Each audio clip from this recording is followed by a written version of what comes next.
Salam, hər vaxtınız xeyir, dəyərli qardaşlar, dəyərli izləyicilər.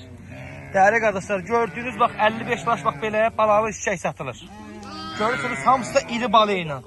Hamısının balaları bax belə quzudur, dəyərli qardaşlar. Baxın, heyvan hardasa 40 dənəsi 1, 2, 3'dür.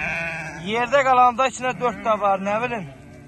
İçində 2 dənə əkiz var, onlar 5 qarına doğa bilər. Yerdə qalanı 1-ci, 2-ci qarınadır. Hamısı iri balı ilə. Bax bunlar əkizdir. Görürsünüz. Bugün aprel ayının biridir. Hay maşallah maşallah. Bakın buna. Şimdi 2 tane de ekizi var.